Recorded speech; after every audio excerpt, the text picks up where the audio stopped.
अब आपको अपना निवास प्रमाण पत्र बनाने के लिए किसी भी सीएससी सेंटर पे जाने की आवश्यकता नहीं है। ये काम अपने मोबाइल से ही आप कर सकते हैं। तो किसी भी क्रोम ब्राउज़र में आके आपको लिखना है ई डिस्ट्रिक्ट। ई डिस्ट्रिक्ट लिखने के बाद में आपको सर्च कर देना है। सर्च करने के बाद में इस वेबसाइट पे आ जाएंगे। इसी फर्स्ट वेबसाइट पे आपको क्लिक करना है। इसके बाद में इस वेबसाइट के मेन पेज में इंटर हो जाएंगे। यहाँ पर क्लिक करना है सिटीजन लॉगिन। इसके बाद में यहाँ पर आपको नवीन उपयोगकर्ता पंजीकरण में अपना क्लिक करके एक अकाउंट को क्रिएट कर लेना है। इस अकाउंट में कुछ बेसिक सी डिटेल आपसे पूछी जाएंगी और यहाँ पर अपनी एक यूनिक सी यूज़र आईडी बना लेना और इसके बाद में यहाँ पर चेक कर लेना। यदि एक ईमेल आईडी यानी एक यूज़र आईडी आपकी नहीं बन पाती तो बार बार आपको कोशिश करके एक अलग से यूज़र आईडी बना के इसके बाद में उस यूज़र आईडी को यहाँ डालना है और ओटीपी को आपको यहाँ पर डालना है।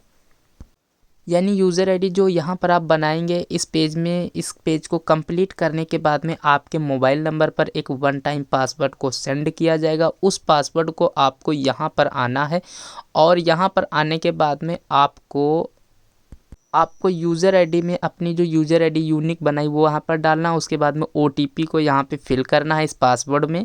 इसके बाद में इस कैप्चर को आपको यहाँ पे फिल करना है सही ढंग से। यदि कैप्चर समझ में नहीं आता है तो आप दोबारा से पेज को रिफ्रेश कर सकते हैं। इसके बाद में आपको सबमिट पे क्लिक करना है। सबमिट पे क्लिक करने के बाद में आप ई डिस्ट्रिक्ट की मेन वेबसाइट में इंटर हो जाएंगे। यहीं से आप जाति प्रमाण पत्र अंग्रेजी या हिंदी में बना सकते हैं, आय प्रमाण पत्र, निवास प्रमाण पत्र। इसके बाद में जो डॉक्यूमेंट बन जाएंगे वो आप यहीं से ही डाउनलोड कर पाएंगे। यहाँ पे जो हरे टिक है यानी ये डॉक्यूमेंट हमारे ऑलरेडी रेडी हो चुके हैं बन के, आय प्रमाण पत्र, जाति प्रमाण पत्र। यहीं से ही इन ऑप्शन में आप क्लिक करके डाउनलोड कर पाएंगे। तो हम चलते हैं अपने होम पेज पर। यहाँ पर आपको दिखाते हैं कि कौन कौन सी सर्विसेज यहाँ पर अवेलेबल हैं। तो यहाँ पे इंटीग्रेटेड सर्विस में यदि हम क्लिक करेंगे तो यहीं से ही आप न्यू राशन कार्ड के लिए आवेदन कर सकते हैं और यहीं से आप सभी सर्विसेज को देख सकते हैं जो आपके लिए महत्वपूर्ण हैं, वो उसके लिए आप आवेदन कर सकते हैं। तो हम यहाँ पर बनाएंगे एक निवास प्रमाण पत्र। तो निवास प्रमाण पत्र पे क्लिक करने के बाद में फर्स्ट ऑप्शन में आपको क्लिक करना पड़ेगा। यदि आप ग्रामीण हैं तो ग्रामीण, यदि आप शहरी हैं तो नागरिक चूज करेंगे। फर्स्ट ऑप्शन में आप जिसका निवास प्रमाण पत्र बना रहे हैं उसका हिंदी में नाम आधार कार्ड के अनुसार ही फिल करना है। इसके बाद में उसका नाम आपको अंग्रेजी में यहाँ पे फिल करना है। नाम आधार कार्ड के अनुसार ही आपको फिल करना है। यहाँ पर किसी भी प्रकार की मिसमैचिंग नहीं होनी चाहिए। इसके बाद में यदि किसी लेडीज़ का बना रहे हैं निवास प्रमाण पत्र तो उसके पति का नाम फिल करना है, उसके आधार कार्ड के अनुसार ही फिल करना है। यदि किसी लड़की या किसी लड़का का निवास बना रहे हैं तो उसके पिता का नाम भरना है। यदि उसके पति का भी नाम यहाँ पे भर सकते हैं यदि वो शादीशुदा है तो, नहीं तो उसके पिता का नाम आधार कार्ड के अनुसार भरा जाएगा। इसके बाद में आधार कार्ड के अनुसार ही उसकी डेट ऑफ बर्थ को यहाँ पे फिल करना है। इसके बाद में नेक्स्ट ऑप्शन में यहाँ पर बहुत इंपॉर्टेंट है, यदि किसी शादीशुदा महिला का बना रहे हैं तो जहाँ पर उसका मायका है वहाँ का यहाँ पर आपको जन्म स्थान डालना है। नहीं तो यदि आप किसी लड़के का बना रहे हैं यानी किसी जेंट्स का तो उसका करंट एड्रेस ही यहाँ पर आपको डाल देना है। इस ऑप्शन में आपको बहुत ही ध्यानपूर्वक से समझना है।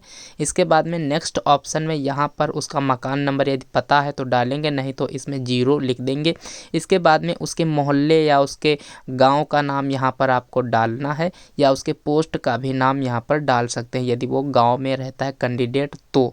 इसके बाद में नेक्स्ट ऑप्शन में आपको यहाँ पर आपका जनपद ऑलरेडी सेलेक्ट होगा। इसके बाद में अपना तहसील सेलेक्ट, इसके बाद में आपको अपना कोतावली यानी थाना को सेलेक्ट करना। इसके बाद में यहाँ पर आप अपना ग्राम को सेलेक्ट करेंगे, इसके अकॉर्डिंग यहाँ पर जो आपका ग्राम आ रहा है वो। इसके बाद में यदि ग्राम नहीं आता है तो आप अपना पोस्ट भी यहाँ पे चुन सकते हैं। इसके बाद में जिस कैंडिडेट का आप बना रहे हैं उसका एक फ्रेश मोबाइल नंबर देना है, उसी का मोबाइल नंबर देना है।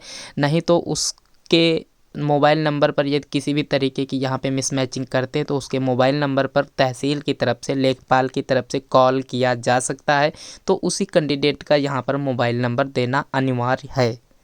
इसके बाद में नीचे पूछा जा रहा है कि यह प्रमाण पत्र बनाने की आपकी आवश्यकता क्या है। तो आप किसी भी एक आवश्यकता को यहाँ पर चूज़ कर लेंगे। मेरे केस में मैं सरकारी योजना हेतु यहाँ पर चूज़ करता हूँ।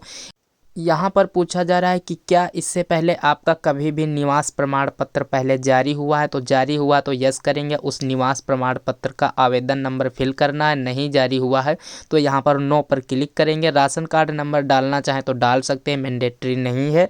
इसके बाद में इसको ब्लैंक ही छोड़ देंगे। इसके बाद में आपको डॉक्यूमेंट अपलोड करना है, जो फ़ोटो सबसे पहले आपको अपलोड करना है जिसका साइज 20 KB के अंदर होना चाहिए। आधार कार्ड अपलोड करना है जिसका साइज 100 KB के अंदर होना चाहिए। और इसके बाद में एक स्वप्रमाणित पत्र भी आपको अपलोड करना होता है जिसका साइज भी 100 KB के अंदर होना चाहिए। तो इतने डॉक्यूमेंट को आपको अपलोड करना है। यदि किसी लेडीज़ का आप निवास प्रमाण पत्र बना रहे हैं, उसके मायके का एड्रेस उसके ससुराल में करना चाहते हैं, तो प्रधान से एक प्रमाणित निवास प्रमाण पत्र बना लेना है। इसके बाद में उस पर एक मोहर लगवा के उसी को यहाँ पर आपको अपलोड कर देना है। यहाँ पर वो प्रधान पत्र आपको यहाँ पर अपलोड कहाँ करना है, तो आपको इसी ऑप्शन में एक अन्य वाला ऑप्शन मिलेगा, उसको चूज़ करना है और साइड में आपको लिखना है प्रधान पत्र। इसके बाद में लिखने के बाद में यहाँ पर 1 बाय 1 अभी सभी डॉक्यूमेंट को आपको अपलोड कर देना है। और डॉक्यूमेंट यदि कोई भी गलत होता है तो उस डॉक्यूमेंट पे आप यहाँ पर टिक करेंगे तो वो डॉक्यूमेंट हट जाएगा। तो यहाँ पर आपको डालना है प्रधान पत्र, तो यहाँ पर हम डाल लेते हैं इस बॉक्स में। यदि हम अन्य सिलेक्ट करेंगे तो हम यहाँ पर डालेंगे उस पत्र का नाम, यानी उस डॉक्यूमेंट का नाम यहाँ पर हिंदी में डाल सकते हैं। अपने सभी डॉक्यूमेंट को सही तरीके से अपलोड करने के बाद में आपको अपनी सभी डिटेल्स को एक बार रिवाइज कर लेना है कि कहीं पर किसी भी प्रकार की यदि मिस्टेक दिखती है तो उस डिटेल को आपको पहले एडिट कर लेना है। नहीं तो आप दोबारा से फॉर्म सबमिट करने के बाद में यानी दर्ज करने के बाद में किसी भी प्रकार का इस फॉर्म में बदलाव नहीं कर पाएंगे। तो इस डिटेल को सभी तरीके से चेक करने के बाद में आपको दर्ज पे क्लिक करना है। दर्ज पे क्लिक करने के बाद में एप्लीकेशन आपकी सबमिट हो जाएगी और आवेदन नंबर आपका जनरेट हो जाएगा। इस आवेदन नंबर को आप कहीं पर डाउनलोड करके रख सकते हैं। इसके बाद में नीचे आएंगे, जो आपने डॉक्यूमेंट अपलोड किया है 1 बाय 1 सभी डॉक्यूमेंट्स को आप देख सकते हैं कि हमने क्या क्या अपलोड किया है। इसके बाद में डॉक्यूमेंट को देखने के बाद में यदि इसका आप स्क्रीनशॉट लेना चाहते हैं तो ले सकते हैं, नहीं तो आप इसको प्रिंट भी कर सकते हैं। इसके बाद में आपको सेवा शुल्क भुगतान पे क्लिक करना है। इसका आपको पेमेंट ऑनलाइन मोड में ही करना होगा। इसके बाद में प्रोसीड फॉर पेमेंट पे आपको क्लिक करना है। इसके बाद में ये आपको पेमेंट मोड में ले जाएगा। यहीं से आप इसका पेमेंट करेंगे। Net banking, debit card, UPI किसी भी प्रकार से करेंगे तो मैं यहाँ पर UPI QR कोड के माध्यम से करूँगा। आपके सामने एक QR कोड आ जाएगा।